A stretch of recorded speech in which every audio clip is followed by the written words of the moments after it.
All right, welcome into the Five Guys here on the Five Reasons YouTube channel. Make sure you hit like and subscribe. I'm Ethan Skolnick. You can follow me at Ethan J. Skolnick on Five Reasons Sports.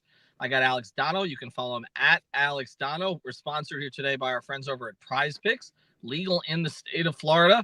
You can use the code 5 FIVE, and they got a great new promotion. You put down $5, very convenient for us. They give you 50. So it's a 10-to-1 match, no strings attached, no questions asked, and you can play right away. Also, be sure to follow our guys over at Big Picks Energy. They've been giving you the picks lately. So, again, check it out, prizepicks.com, the Google Play Store or the Apple App Store.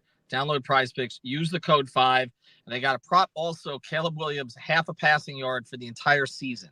So you can basically play that square any week up to $25. You can play that square half a passing yard for rookie Caleb Williams in Chicago. Also, I told you to play the Tyreek prop last week. It was 89.5 yards. Now it's 99.5 yards.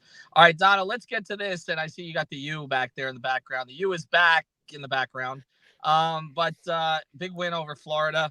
Appears that, I don't know, what is Florida, FSU? Who's the worst team in the state right now? It's hard to say.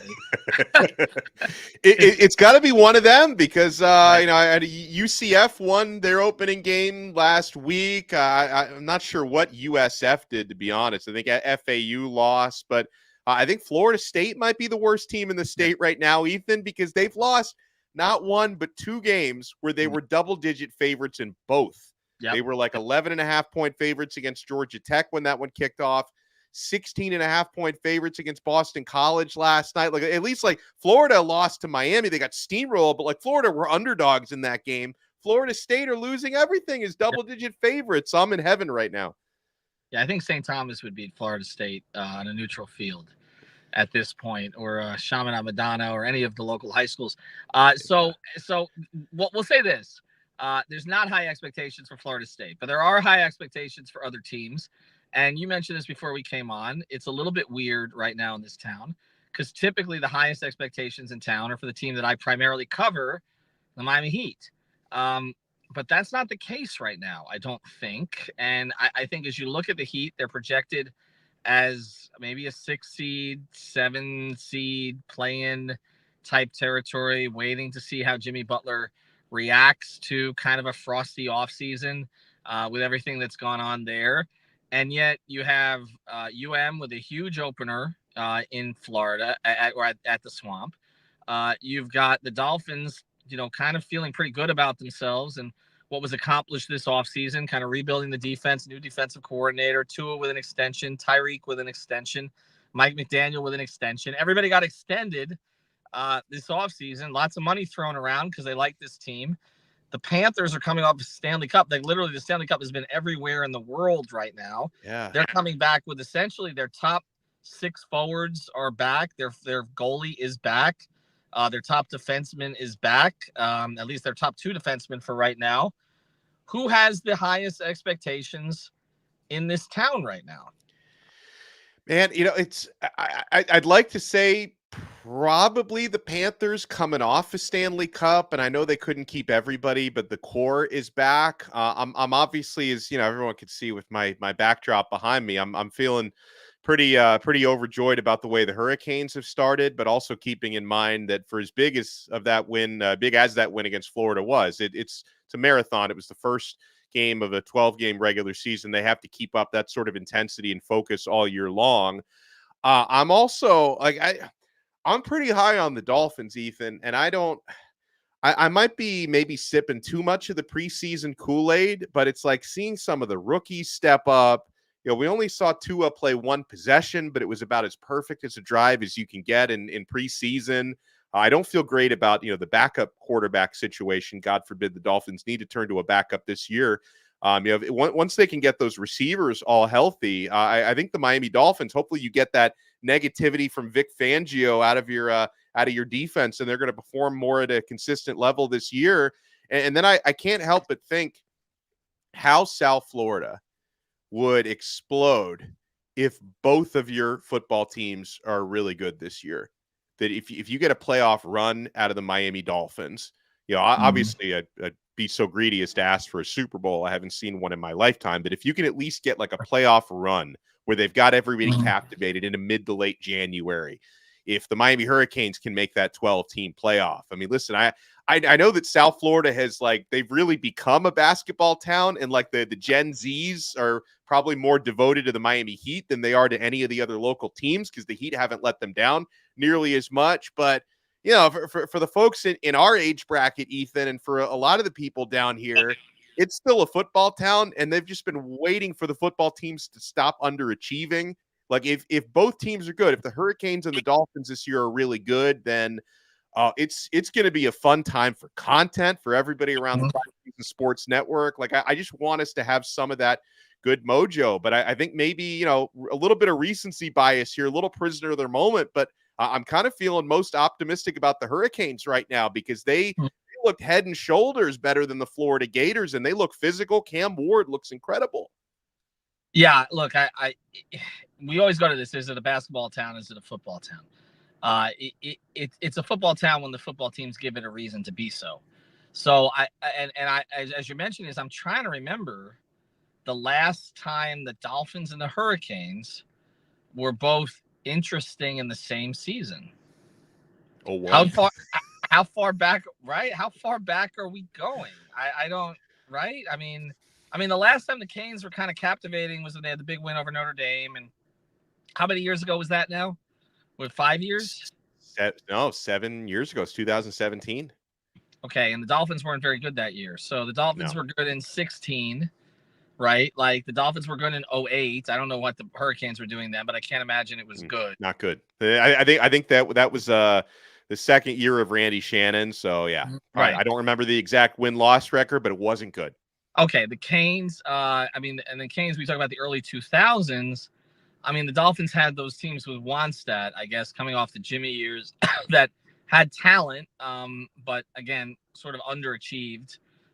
Didn't win a playoff game other than 2000. I guess 2000 would be the last time, right? I could make an argument, even though the Dolphins actually didn't make the playoffs in 2002, but you remember Ricky Williams mania, the first year of Ricky.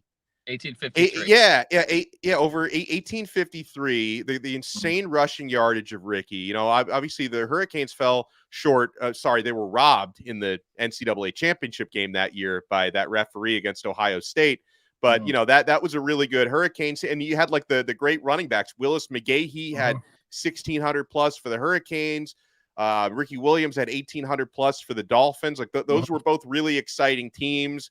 In 2001, Miami won the championship. Dolphins were in the playoffs. 2000, Miami was very good. Dolphins won a playoff game that year. So it had to be one of those 3 years, probably. Yeah, most likely. And that's kind of to my point, is that we have to kind of see it first, I guess, before we get the expectation. The Dolphins have to play a game. And you and I have set the expectation level with them pretty clearly that you have to win a playoff game this year. And to win a playoff game, you probably have to win the division. And if they're trending in that direction. Now, the problem with the Dolphins and expectations is that it doesn't really matter what their record is on December 1st. People are still going to expect the worst at the end of the season. And their schedule is not very forgiving at the end of the season again. So there's going to be those concerns about Tua, the Dolphins, the Canes. I kind of feel like with the Canes, the expectations can stay at a certain level because, again, you can transform a team in the modern college football landscape in one season. You can with a portal. Yeah. And that's what makes this different, because I think I had kind of given up on the Canes ever rising back up. But when you really only have to do it in one off season, it doesn't have to be a build.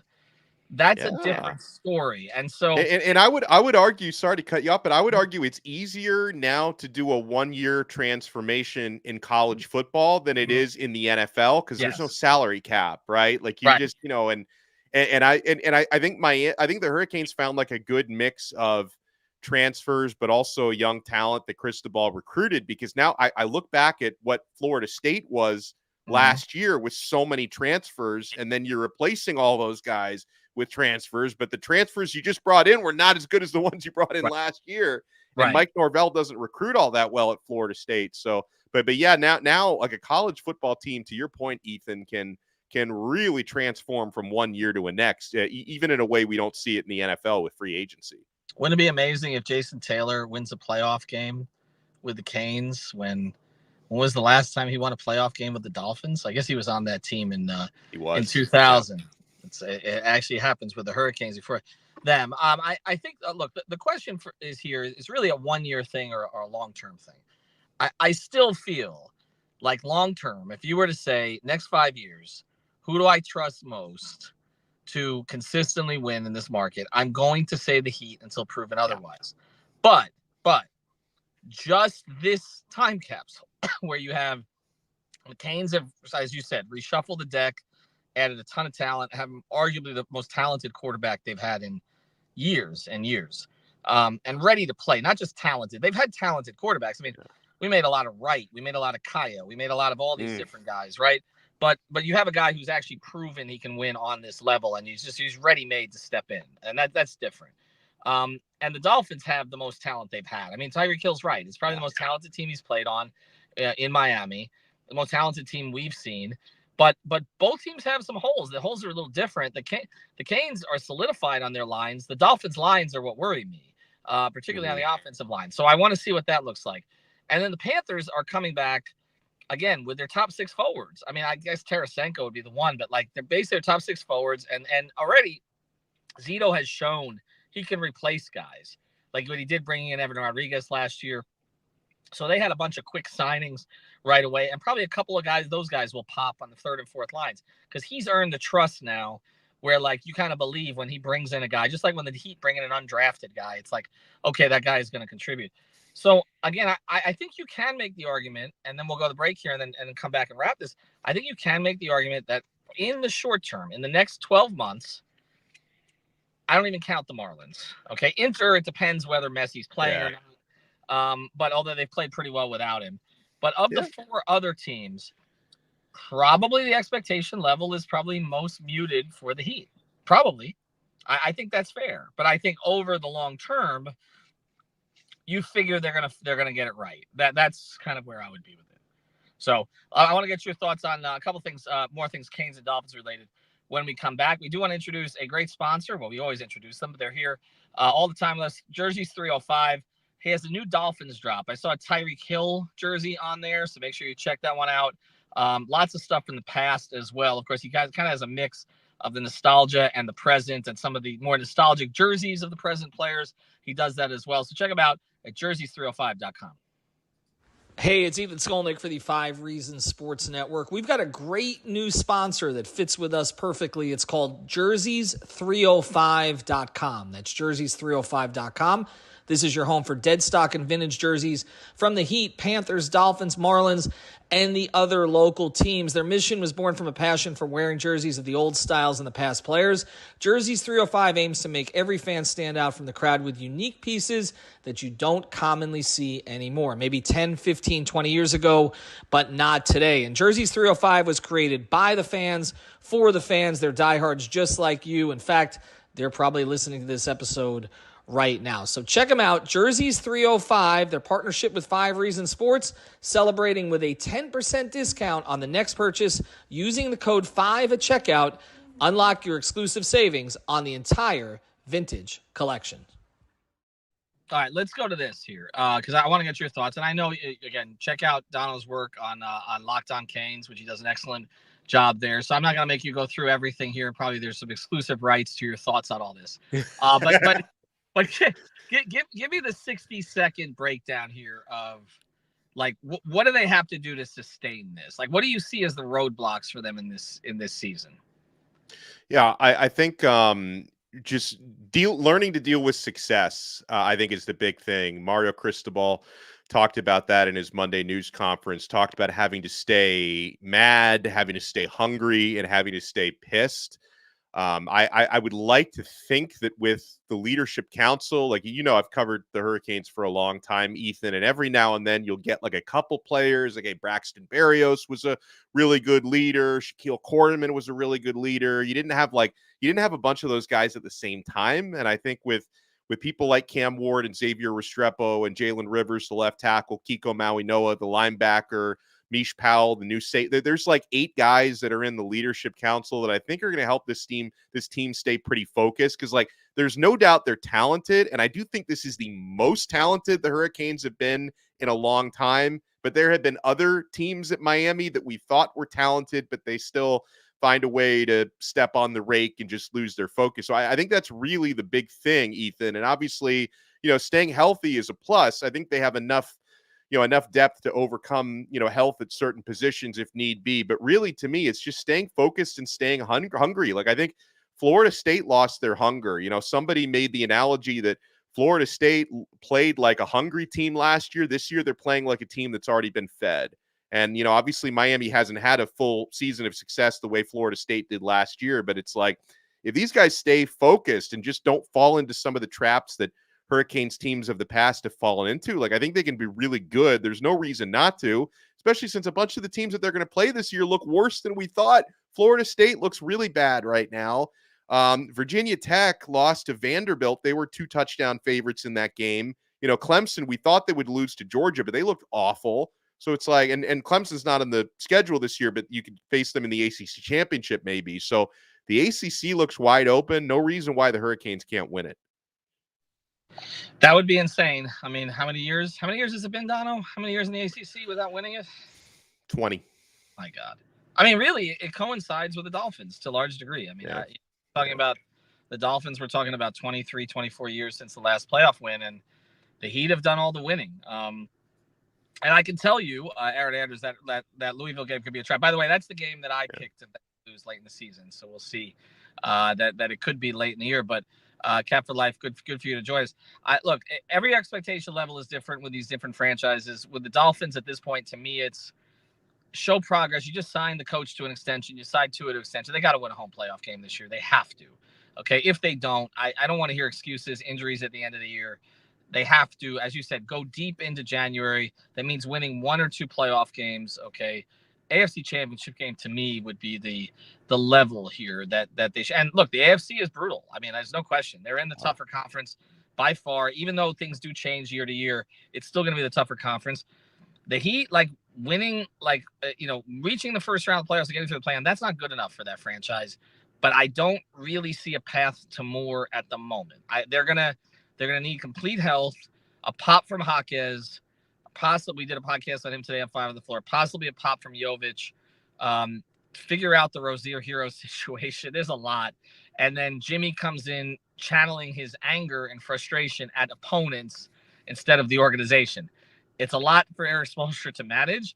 And yet with all that, like, if they are playing team again, that's a disappointment. It just is.